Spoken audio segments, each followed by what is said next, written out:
Memphis, nearly 2,000 years before Christ. Beneath the Temple of Ptah, a girl walks where even pharaohs are forbidden. Princess Kenmeptah, daughter of Amenemhat II, moves through torch-lit corridors carved before her ancestors were born. Above her, priests chant of purity and divine honor. Below, in chambers without inscriptions, a different truth waits. Her father believes she is being prepared for sacred service. But the deeper she descends, the more the air thickens, the more her breath trembles, and the more she understands that the ritual awaiting her was never meant for the world to see. The descent began long before Kenmeptah stepped into the stone passage.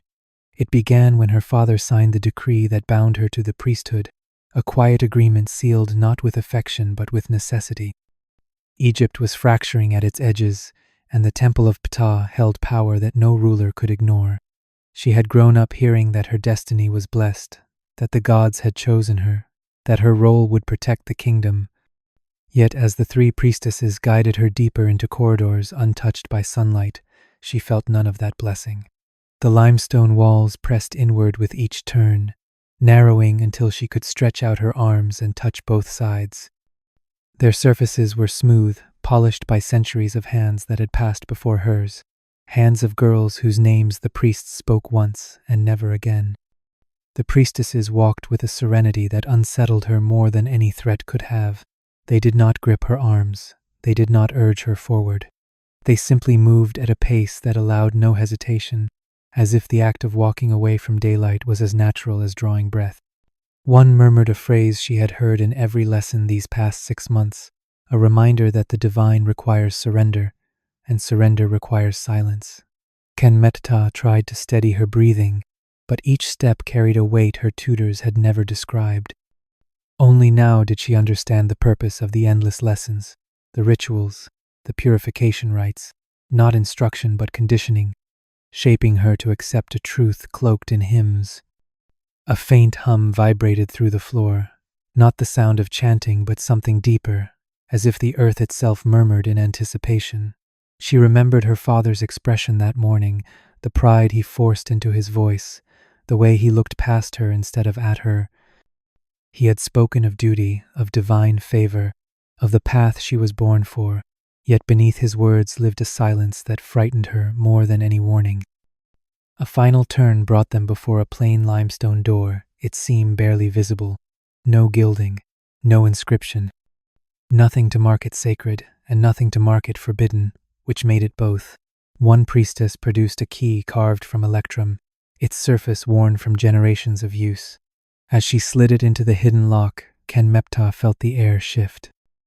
The door opened with a slow groan that echoed through the chamber beyond, a hollow sound that seemed to swallow every familiar memory she possessed.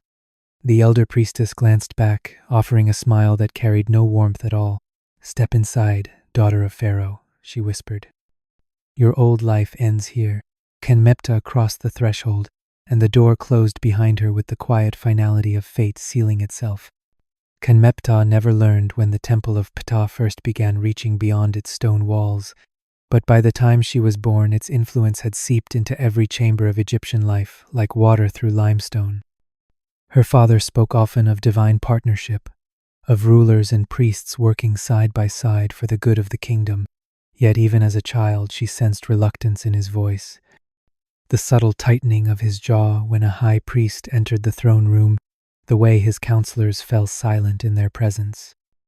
Egypt had always been a land of many gods and many temples, each with its own rituals, estates, and hierarchies.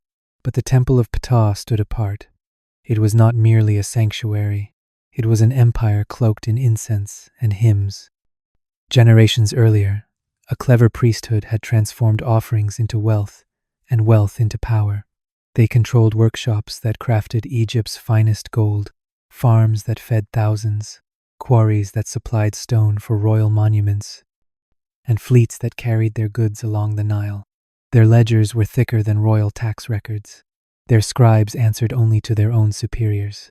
Their loyalty lay not with Pharaoh but with the god whose voice they claimed to interpret. By the reign of Amenemhat II, the priesthood of Ptah held authority equal to any court official.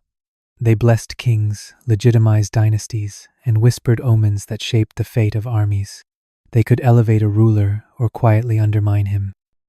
No throne rested securely without their blessing, and no blessing came without cost. Amenemhat understood this too well. His father's reign had been marked by uprisings in the provinces, disputes over land rights, and whispers of divine displeasure stirred by priests who resented diminished privileges. When he ascended the throne, he inherited not only a kingdom but a fragile balance of power that required careful tending. The priests insisted on restoring a tradition that had fallen dormant during previous reigns. The dedication of a royal daughter to serve as daughter of the divine voice, a living symbol of harmony between king and temple.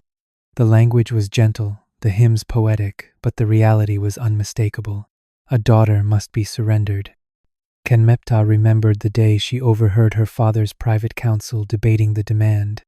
She had slipped behind a column, unnoticed, listening to voices that rose and fell like waves against stone. One advisor warned that refusing would incite unrest among the temples. Another reminded the court that previous kings who defied priestly expectations paid dearly in famine or revolt. A third insisted that the girl would be honored, not harmed, her life elevated through sacred purpose. Through it all, her father's silence stretched long and brittle.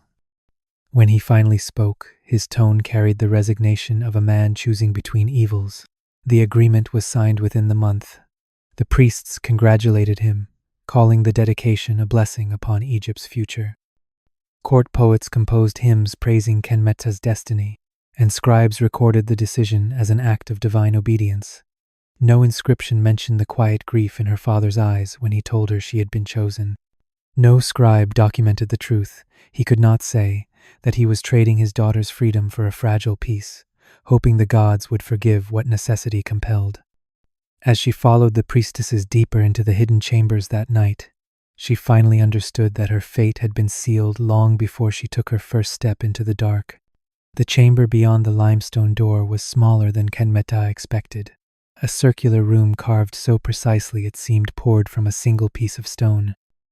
The air was heavy with incense, thick enough to coat her tongue, sharp enough to mask the bitter scent rising from the basin at the center. It was filled with a dark liquid that shimmered under lamplight, a mixture of natron and oil used in the earliest stages of embalming. The symbolism was impossible to miss.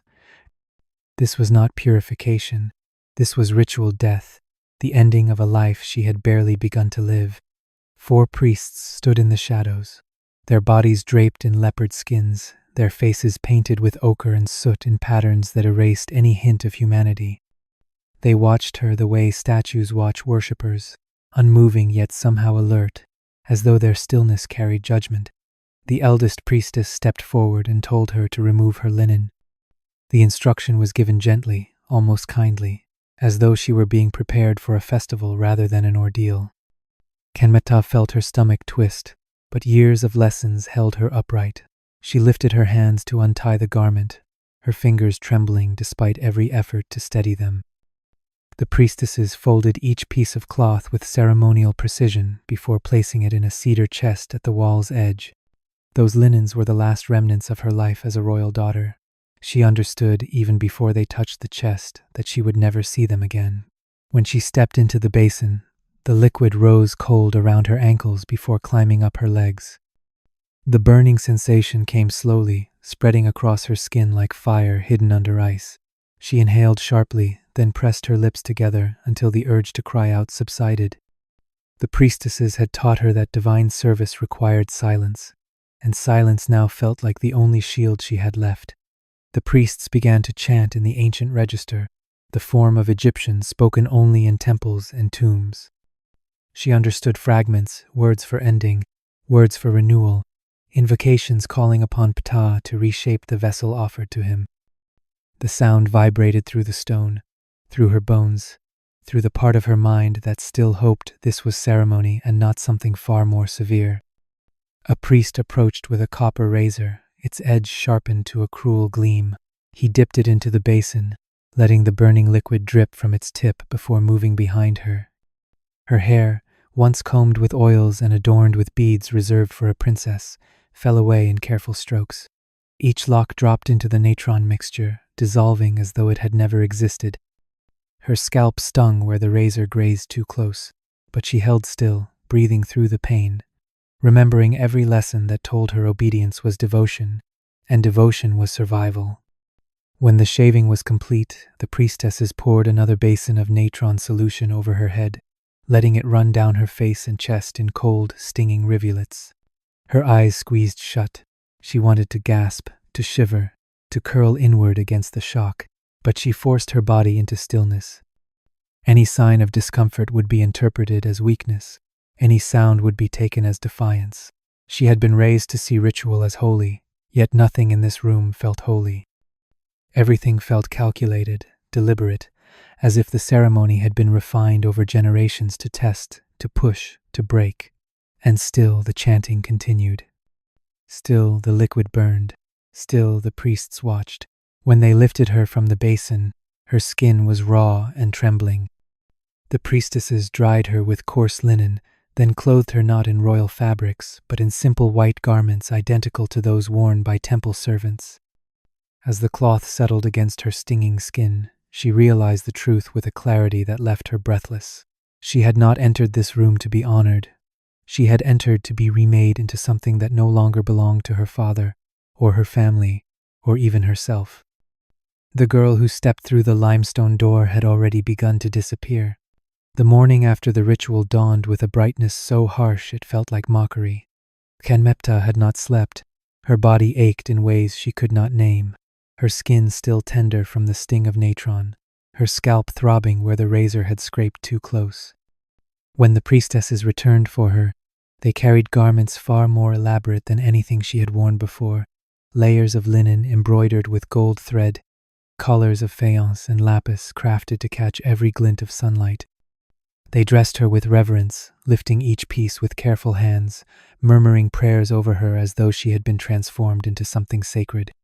But beneath every gentle motion she felt the weight of control, the unspoken truth that her new beauty was not meant to honor her, but to disguise the brutality she had endured. When they led her into the upper halls of the temple, she stepped into a world that seemed unaware of the chamber beneath its foundations. Courtiers and officials waited with offerings. Musicians played hymns that rose into the air like birds released from cages. The crowd gasped at her appearance, marveling at her radiance, her purity, her divine calling. No one saw the stiffness in her movements or the way she avoided turning her head too quickly, for even the slightest motion sent a tremor of pain down her spine. A pair of high priests stepped forward to anoint her forehead with scented oil, their faces serene, their voices warm. They praised her courage, her obedience, her willingness to serve the will of Ptah. Their words floated over her like drifting sand, soft and meaningless, unable to bury the memory of the cold basin or the chanting that had stripped her identity away. She tried to speak once, to ask for her father, to ask for a moment alone, to ask for anything that might remind her she still had a life beyond these walls. But the nearest priestess pressed a firm hand to her arm and whispered that silence would preserve her sanctity. That single sentence became the foundation of her new existence. Silence in the morning rituals, silence in the evening offerings, silence when visitors came to admire her, silence when she lay awake at night, staring at the carved ceiling above her bed while memories of the chamber below pressed against her thoughts like a stone weight. She was assigned attendants who recorded her every word, every gesture, every hesitation. They filled scrolls with observations, noting whether she ate enough bread, whether she prayed long enough, whether her posture remained appropriately serene. They smiled at her, bowed to her, spoke sweetly, yet their loyalty belonged entirely to the priests. Even the smallest tremor in her voice was relayed to higher authorities. Her new chambers were vast and beautiful, adorned with lotus carvings and golden statuary, but each doorway held a watcher and each wall seemed to listen. At times she felt the emptiness more sharply than the pain. She stood before polished copper mirrors, staring at the shaved shape of her head, the garments that did not belong to a princess, the eyes that no longer recognized themselves. The ritual had taken her past, and the silence threatened to claim her future. And still the kingdom celebrated her as blessed, unaware that the divinity they praised had been carved from fear, obedience, and the careful erasure of the girl she once had been. The first time someone saw what they were not meant to see, the temple moved with a speed that frightened even Ptah. It happened during a night ceremony, one of the renewal rites that demanded her presence long after the rest of Memphis had gone to sleep. A young attendant named Hinut had been ordered to bring fresh water for the purification bowls, a task she had performed since childhood. She was small and quiet, with gentle eyes and a habit of humming under her breath when she worked. No one feared she might falter. No one imagined she would pause at the wrong moment outside the inner door. Ptah remembered the soft gasp, barely audible over the chanting, and the way every priest froze at once, their expressions shifting with a kind of sharpened focus. The high priest signaled 2 guards, and Hanut was seized before she could even kneel in apology. Her friend, a boy named Kasa, who served in the lamp chambers, was taken before sunrise. He had not witnessed anything, but he had been close enough to hear her fear, close enough to be marked as a threat. The punishment was public, though framed as ceremony. The priests announced that both attendants had violated sacred boundaries, stepping near a chamber reserved for divine presence. They spoke with sorrow, claiming the temple had no choice, that purity must be preserved, that even innocent hearts could endanger the cosmic balance if their actions wandered beyond ordained lines. Ptah stood beside the high priest as he delivered the proclamation, her face painted in serene expression, her body wrapped in gold and linen.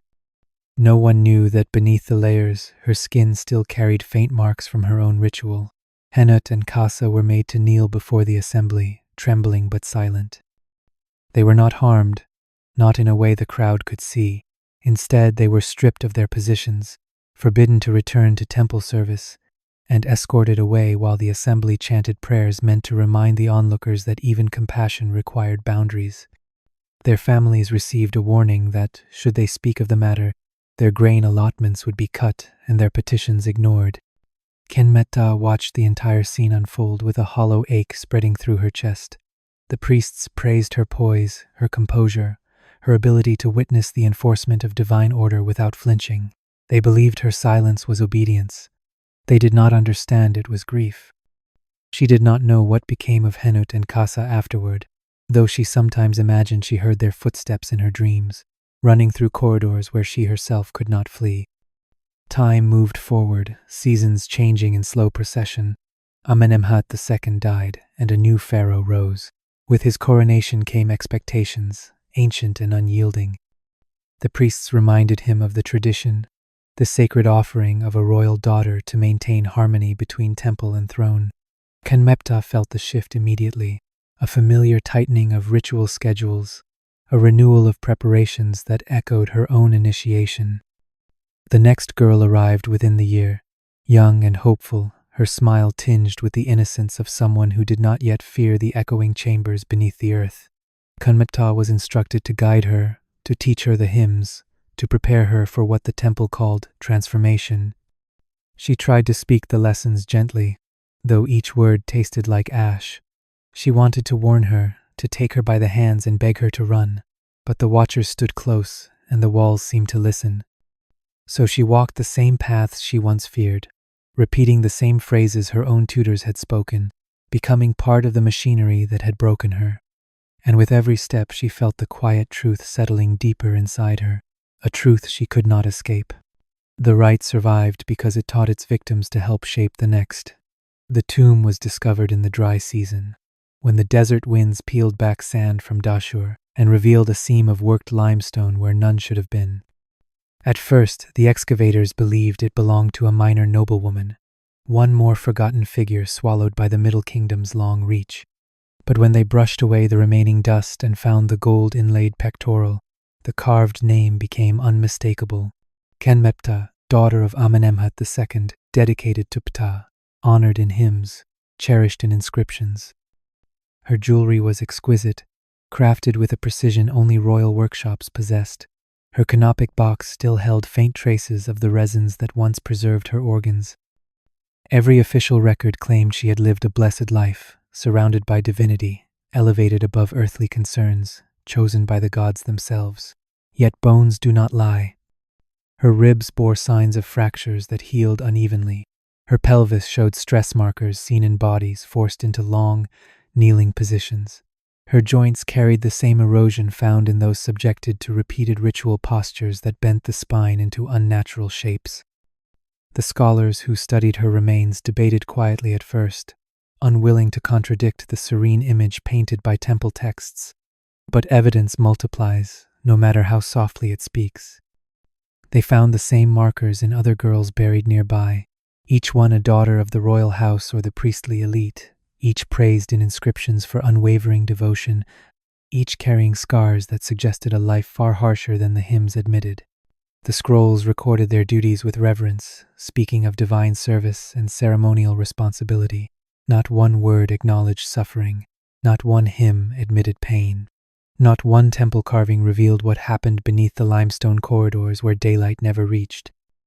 Meptah's story survived not because the temple preserved it, but because time stripped away the gold and left only truth behind.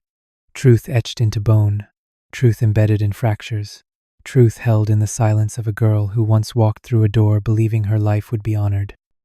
The priesthood that ruled her world eventually fell, not from remorse but from the shifting tides of power. Dynasties rose, empires changed hands, foreign kings swept across the Nile, and the rituals once guarded with secrecy became relics, forgotten even by memory. The chamber where Meptah stood trembling in the natron mixture collapsed centuries later. The chants once whispered in its shadows faded into dust, but her bones endured. Her story endured, and now, as her name returns to the world after millennia of silence, she becomes more than a title carved on stone. She becomes a voice, a warning, a reminder of what power can do when wrapped in the language of divinity. She was never meant to be remembered, but you remember her now. If you believe stories like Aurelia's still matter, subscribe and tell me in the comments which state you are watching from. I read them all.